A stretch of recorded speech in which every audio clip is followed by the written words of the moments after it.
একটি professional invoice ready করে ফেলুন। শুধুমাত্র একটি ফরম্যাট বা ফর্মুলা ব্যবহার করে একটি ইনভয়েস রেডি করে রাখুন। তারপর বছরের পর বছর, মাসের পর মাস জাস্ট একটি ফরম্যাটে কাজ করুন। তো চলুন শুরু করা যাক।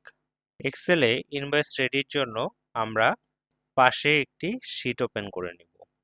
তো দেখুন আমাদের রিবনটা হাইড রয়েছে। তো আমরা যদি যে কোনো একটি ট্যাবে যদি ডাবল ক্লিক করি তাহলে এটি কিন্তু আনহাইড হয়ে যাবে। তারপর আমরা রিবন থেকে ভিউতে চলে যাব। ভিউ থেকে পেজ লেআউট যে ট্যাবটি রয়েছে, পেজ লেআউট ট্যাবে আমরা ক্লিক করব। তাহলে দেখুন আমাদের এখানে এই এক্সেলে প্রতি পেজ অনুযায়ী আলাদা হয়ে গেল। তাহলে কি আমরা যেহেতু এক পেজের একটি ফরম্যাট রেডি করব, তাহলে আমরা সেইভাবে রেডি করতে আমাদের জন্য খুব সুবিধা হবে। তো সাধারণত আমাদের একটি ইনভয়েসে কোম্পানির নেম থাকে। কোম্পানি নেমের জন্য আমরা এখানে কয়েকটি সেল সিলেক্ট করে এটিকে আমরা মার্জ করলাম। করে আমরা এখানে লিখে নেব কোম্পানি নেম। এটিকে আমরা টাইম নিউ রোমান্স দিব এবং এটিকে আমরা 18-এ দিয়ে বোল্ড করে মিডল অ্যালাইনমেন্ট দিয়ে দেব। নেক্সট আমাদের এই পাশে আমরা নিব হচ্ছে ইনভয়েস। এই পাশেও আমরা সেলগুলো সিলেক্ট করে মার্জ করে নিব। নিয়ে আমরা লিখে নিব ইনভিউআইসি ইনভয়েস এবং এটিকেও আমরা টাইম নিউ রোমান্স দিয়ে 18 দিয়ে বা এটিকে আমরা একটু বাড়িয়ে 24-এ দিলাম, দিয়ে বোল্ড করে আমরা একটু ল্যাটিন দিতে পারি, মিডিল এবং সেন্টার অ্যালাইনমেন্ট দিয়ে নিলাম। কারণ কোম্পানির সাথে আমাদের কি রয়েছে দেখুন, কোম্পানির সাথে আমাদের রয়েছে company address, phone number, mail. তো আমরা জেনারেলি টাইপ না করে এগুলোকে যদি আমরা কন্ট্রোল-C দিয়ে কপি করে আমরা এখানে পেস্ট করে দিতে পারি। তো আমরা জেনারেল পেস্ট না করে আমরা রাইট বাটন প্রেস করে আমরা ভ্যালু পেস্ট করব। এখন এখানে যে আমরা লিখতে হবে এই সেলগুলোতে, এখন যদি আমি এখানে অ্যাড্রেস ডিটেলস লিখতে চাই তাহলে কিন্তু এটি ওভারল্যাপ করবে। এই জন্য আমার প্রয়োজনীয় 4টি কলাম ধরে আমরা এদিকে মার্জ করব। এখন যদি আমি একটা একটা করে মার্জ করতে যাই তাহলে কিন্তু অনেক সময় সাপেক্ষ। তো এই জন্য আমি এই 3টা ইমেল, ফোন এবং অ্যাড্রেসের জন্য আমি এই 4টা কলামকে ধরে মার্জ অ্যাক্রসে দিব। তাহলে দেখুন এটা কিন্তু মার্জ হয়ে গেল এবং পুরোটাকে সিলেক্ট করে আমি এখান থেকে টাইম নিউ রোমান্সে দিব এবং এটাকে আমি দিয়ে দিব 12-এ এবং ইতালিক করে দিব এবং চাইলে আমি এটাকে বোল্ডও করে দিতে পারি। তাহলে আমি এখন এই যে মার্জ করা ঘরে কিন্তু লিখতে পারবো। তারপর দেখুন কি রয়েছে 2, তার মানে যার নামে বিল হবে বা যার উদ্দেশ্যে। তো আমি এখানে ক্যাপিটাল সাইন দিয়ে 2 দিয়ে আমরা কোলন দিয়ে দিতে পারি, কোলন দিয়ে দিতে পারি। এখন 2 এর আন্ডারে কারা কারা থাকবে দেখিন, রিসিপিয়েন্ট নেম, কোম্পানি নেম যে রিসিভ করবে এবং কোন কোম্পানির উদ্দেশ্যে, এবং তাদের অ্যাড্রেস, ফোন নাম্বার এবং ইমেল। এইগুলিকেও আমি কপি করে এখানে ভ্যালু পেজ দিব, রাইট বাটন প্রেস করে আমরা পেস্ট 1 2 3 দিব। দেখুন এখানে কিন্তু আমার ল্যাটিন ছিল, ভ্যালু পেজ দেওয়ার কারণে কিন্তু এটা ল্যাটিন আসে নাই, জেনারেল নর্মাল ফরম্যাটে এসেছে। এটাকেও আমি সিলেক্ট করে টাইম নিউ রোমান্সে দিয়ে দিব এবং আমরা এটাকে 12-এ এবং ইতালিক করে দিব। এবং এই প্রত্যেকটা সেল দেখুন আমার এই প্রথম সেল রিসিপিয়েন্ট নেম এবং কোম্পানির নাম কিন্তু ওভারল্যাপ করেছে। তো এই জন্য পুরোটাকে সিলেক্ট করে আমরা এখানে মার্জ অ্যাক্রস দিয়ে দিব। ওভারল্যাপ করলেও কিন্তু আমার এখন কি হয়েছে, আমরা কিন্তু মার্জ করে ফেলেছি, তার মানে দুইটি কলাম মিলে কিন্তু মার্জ করা। মানে এগুলো লেখার জন্য কি আমার এই কলামগুলো বা রো গুলো প্রয়োজন। তো এখন এখানেও যদি আমি ডিটেল লিখি তাহলে কিন্তু এটি ওভারল্যাপ করে ফেলবে। তো এই জন্য আমি কি করব, এই কলামগুলোকে ধরেও আমি মার্জ অ্যাক্রস দিয়ে দিব। তাহলে দেখুন এটি কিন্তু মার্জ হয়ে গেল। তো চাইলে এটিতে আমি একটি বর্ডার ব্যবহার করতে পারি, আউটসাইড বর্ডার। এবং এরপর দেখুন আমার কি রয়েছে, ইনভয়েস, ডেট এবং ডিউ ডেট। আমি এগুলিকেও জাস্ট কন্ট্রোল সি দিয়ে কপি করে আমি এখানে পেস্ট দিয়ে দিব। রাইট বাটন প্রেস করে আমরা পেস্ট 1 2 3 দিলে কিন্তু এটি ভ্যালু পেস্ট হয়ে গেল। এবং আমার ডেটাটা পড়বে কোথায়, এই কলামগুলোতে, রোগুলোতে। এগুলিকেও সিলেক্ট করে আমরা মার্জ অ্যাক্রস দিয়ে দিব। এখন পুরোটাকে সিলেক্ট করে আমি আউটসাইড বর্ডার দিয়ে দিব এবং এটাকে আমি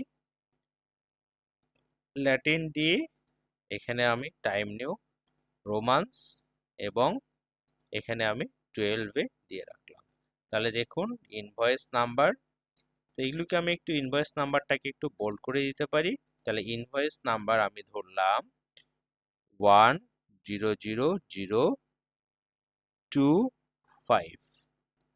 দেন ডেটের এখানে আমি দিলাম টুডে, তার মানে আজকে আমি যে ইনভয়েস করব সেটি আমাদের কি হবে, টুডে যে ডেটটি সেটি কিন্তু চলে আসবে এবং ব্র্যাকেট ক্লোজ ইন্টার।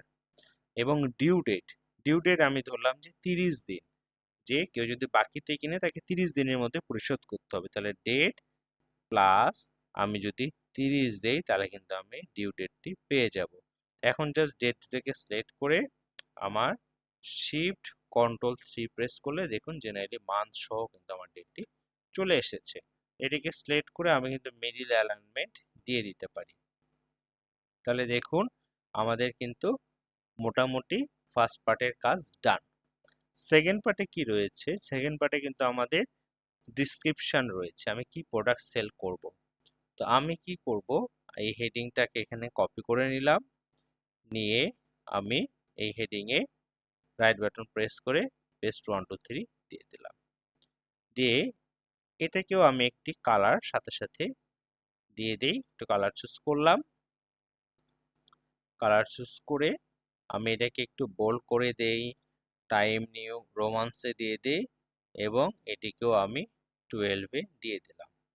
এবং এটার জন্য যে আমার প্রয়োজনীয় যে সেলগুলো রয়েছে সেগুলোকে আমি একই সাথে ধরে আমি অল বর্ডারে ক্লিক করে বর্ডার দিয়ে দিলাম।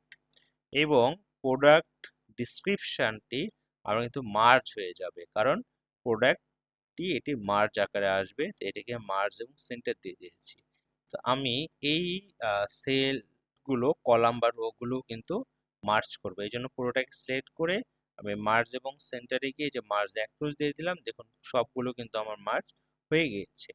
এবং দেখুন এই কোয়ান্টিটি, ইউনিট প্রাইস এগুলো কিন্তু একটু আমার হাইড হয়ে গিয়েছে।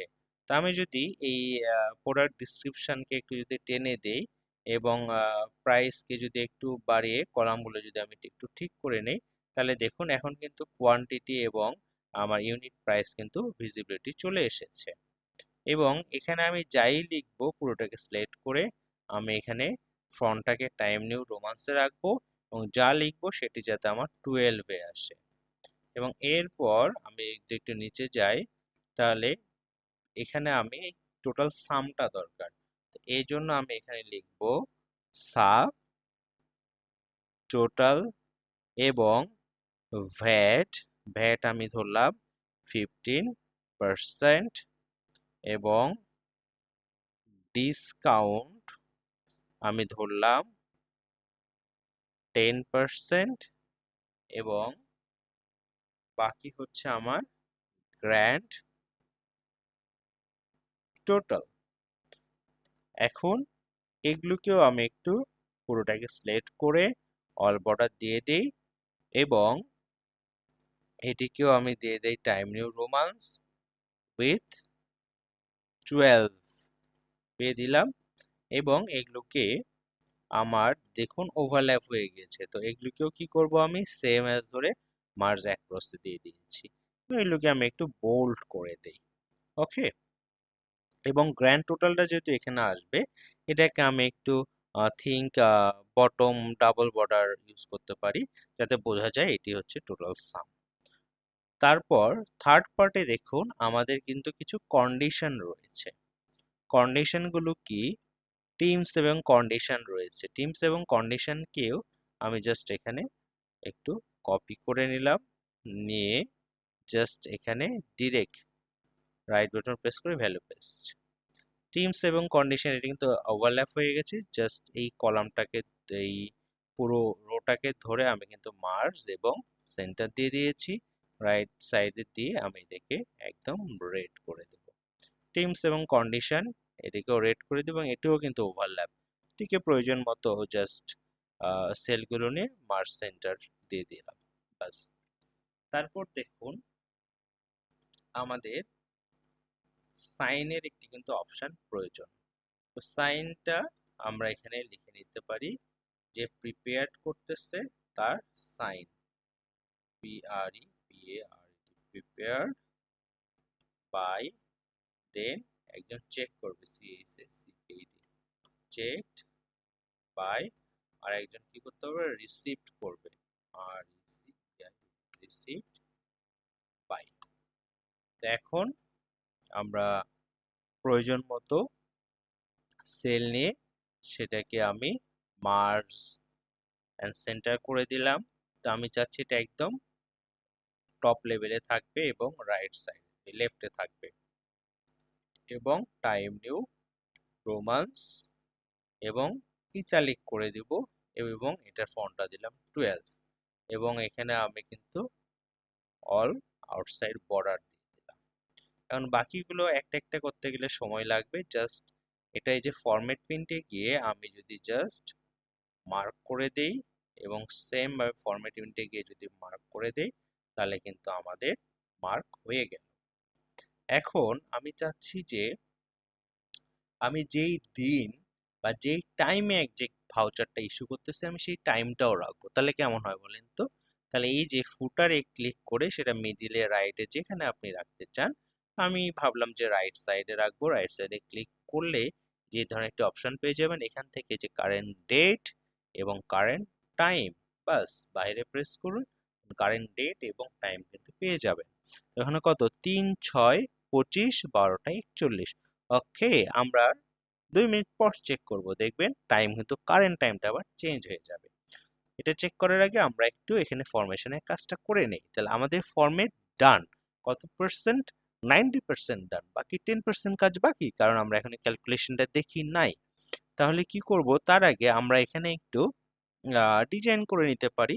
পুরোটাকে আমরা সিলেক্ট করলাম, করে আমরা একটু কন্ডিশনাল ফরম্যাটে গিয়ে নিউ রুলসে যাই। নিউ রুলসে গিয়ে আমরা চলে আসবো নিজেরটাই, use a formula determine with cell format. এখানে গিয়ে ইকুয়াল দিয়ে আমি লিখবো এম ও ডি মুড, লিখে দিব ফার্স্ট ব্র্যাকেট এবং দিব হচ্ছে রো, রো লিখে দিব ফার্স্ট ব্র্যাকেট এবং ফার্স্ট ব্র্যাকেট ক্লোজ, কমা 2 এবং ব্র্যাকেট ক্লোজ। ওকে, তারপর আমি ফরম্যাটে চলে যাব। ফরম্যাটে গিয়ে আমি ফিলে কোন কালারটি দিতে চাই, আমি ধরলাম যে এই একটু মানে কি কালার বলে, জাস্ট হালকা একটু শ্যাডো কালার আমি দিলাম। ওকে, এবং ওকে দিয়ে দিলাম। দেখুন আমাদের কিন্তু কালার হয়ে গিয়েছে। তো এখন আমরা ক্যালকুলেশন দেখব। ক্যালকুলেশন, তো আমি এখানে সিরিয়াল নাম্বার দিয়ে দিতে পারি 1 2 3, এভাবে সিরিয়াল নাম্বার দিয়ে দিব, এবং পুরোটাকে মিডিল এবং সেন্টার অ্যালাইনমেন্ট, এবং আমরা প্রোডাক্ট নাম লিখে নিলাম, ধরুন PRODUCT, প্রোডাক্ট এ বি। এই প্রোডাক্টটি হয়তোবা রয়েছে প্রোডাক্ট এ বি। দেন এখন আমরা কোয়ান্টিটি ধরলাম, কোয়ান্টিটি হচ্ছে 10 এবং ইউনিট প্রাইস হচ্ছে 1000, কোয়ান্টিটি হচ্ছে 5, ইউনিট প্রাইস হচ্ছে 500, কোয়ান্টিটি হচ্ছে 4, ইউনিট প্রাইস হচ্ছে 400। তো কোয়ান্টিটি যেহেতু নাম্বারে, তো এটাকে আমরা একদম মিডিল এবং সেন্টারে দিয়ে দিলাম। ইউনিট প্রাইস যেহেতু অ্যামাউন্টে, এটিকে আমরা কমা ফরম্যাটে রাখবো। কমা ফরম্যাটে রাখলে এটি কিন্তু কখনো মিডিল অ্যালাইন বা সেন্টার অ্যালাইনমেন্ট কিন্তু হবে না। দেন হচ্ছে টোটাল, টোটালটা কিন্তু আমরা চাইলেই কোয়ান্টিটি মাল্টিপল ইউনিট প্রাইস কিন্তু দিয়ে ইন্টার দিয়ে দিতে পারি। তাহলে কি পেয়ে গেলাম আমরা? টোটাল। তো এটাকে যদি ড্র্যাগ করি টোটাল ভ্যালু, দেখুন এখানে কিন্তু একটি স্ল্যাশ চিহ্ন এসেছে। তারপরে যাচ্ছি না, এটাও রাখবো না, আমার যদি সাময় হবে, আদারওয়াইজ ব্ল্যাঙ্ক থাকবে। এই জন্য জাস্ট এটাকে আমরা যদি একটু ডিলিট করে আমরা সিম্পল একটি ফর্মুলা ইউজ করব, ইকুয়াল ইফ। এবং ইফ এর যদি ইফ ফাংশন সম্পর্কে যদি ডিটেলস জানতে চান আমি ভিডিও ডেসক্রিপশনে দিয়ে দিব, আপনারা ওখান থেকে একটু লিংকটা দেখে নেবেন। ট্যাব প্রেস করলাম, ট্যাব প্রেস করলে কি বলছে লজিক্যাল ভ্যালু। লজিক্যাল আমি বলতেছি কোয়ান্টিটি যদি কি হয় ইকুয়াল, যদি ইনভাইটেড কমা ওপেন এবং ক্লোজ, দ্যাট মিন্স যদি ব্ল্যাঙ্ক হয় কমা তাহলে এখানে কি হবে ব্ল্যাঙ্ক হবে, ইনভার্টেড কমা ওপেন এবং ক্লোজ, কমা আদারওয়াইজ কি হবে কোয়ান্টিটি মাল্টিপল কি হবে ইউনিট প্রাইস, ব্র্যাকেট ক্লোজ এবং এন্টার। ওকে, তো এখন যদি আমি এটাকে যদি ড্র্যাগ করি তাহলে দেখুন এখানে কিন্তু আমার কিছুই নাই, জাস্ট ফর্মুলা রয়েছে। এখন যদি আমি এখানে 3 দেই তাহলে কিন্তু জাস্ট একটি চিহ্ন এসেছে স্ল্যাশ। এখানে যদি আমি 200 লিখি তাহলে দেখুন ক্যালকুলেশন কিন্তু অটো চলে এসেছে, ব্যাস। আর আমি সাব টোটালটা বের করব, সাব টোটালের জন্য আমি জাস্ট যদি অল্টার ইকুয়াল দেই তাহলে এতে কিন্তু টোটাল হয়ে গেল, আমাকে আর সাম আলাদা করে দিয়ে মার্ক করার দরকার নাই, মানে অল্টার ইকুয়াল দিলেই কিন্তু সাম হয়ে যায়। ইন্টার দিয়ে দিলাম এবং ভ্যাট, আমার সাব টোটালের উপর ভ্যাট ইকুয়াল দিয়ে সাব টোটাল শিফট দিয়ে আমি মাল্টিপল সাইন দিয়ে কত পার্সেন্ট 15% এবং ডিসকাউন্ট ইকুয়াল আমার সাব টোটাল মাল্টিপল সাইন দিয়ে কত পার্সেন্ট 10%। গ্র্যান্ড টোটালটা কি হবে equal sub total plus VAT minus discount, enter. তাহলে দেখুন আমি কিন্তু গ্র্যান্ড টোটাল অ্যামাউন্টটা কিন্তু পেয়ে গেছি। এখন যদি আমি কন্ট্রোল পি দিয়ে প্রিন্টিং ফরম্যাটে যাই দেখুন আমার ভাউচার কিন্তু রেডি, প্রিন্টিং ফরম্যাটে টোটাল এক পেজে চলে এসেছে। তো এটা আমার কিন্তু লেটার ফরম্যাটে চলে এসেছে, আমি এটাকে A4 ফরম্যাটে দিয়ে দিব এবং A4 ফরম্যাটে দেওয়ার সাথে সাথে দেখুন আমার এক সাইড মানে টোটালটা কিন্তু অলরেডি কেটে গিয়েছে। এই জন্য কি করব নো স্কেলিং এ গিয়ে আমি এখানে fit all column one page, দেখুন এক পেজে কিন্তু এখন সব চলে এসেছে।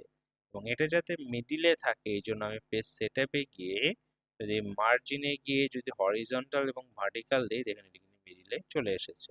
ওকে দিলাম, আমার কিন্তু একদম ইনভয়েস কিন্তু রেডি। আপনারা চাইলে খুব সহজেই এই ধরনের একটি ইনভয়েস কিন্তু রেডি করে ফেলতে পারেন। এবং আমি আপনাদের টাইমের কথা বলেছিলাম, দেখুন এখন কিন্তু 12টা 48 বাজে, আমার একদম প্রিন্টিং এর টাইমে এক্সাক্ট টাইমটা দেখাচ্ছে, দ্যাটস ওয়াই আমার ইনভয়েসের কিন্তু এটা একটা প্রুভনেস। তো হ্যালো ভিউয়ার্স, ভিডিওটি আশা করি আপনাদের ভালো লাগবে, ভালো লাগলে অবশ্যই লাইক কমেন্ট এবং শেয়ার করবেন। ধন্যবাদ সবাইকে, দেখা হচ্ছে নতুন কোনো ভিডিওতে, সে মতো ভালো থাকবেন, সুস্থ থাকবেন।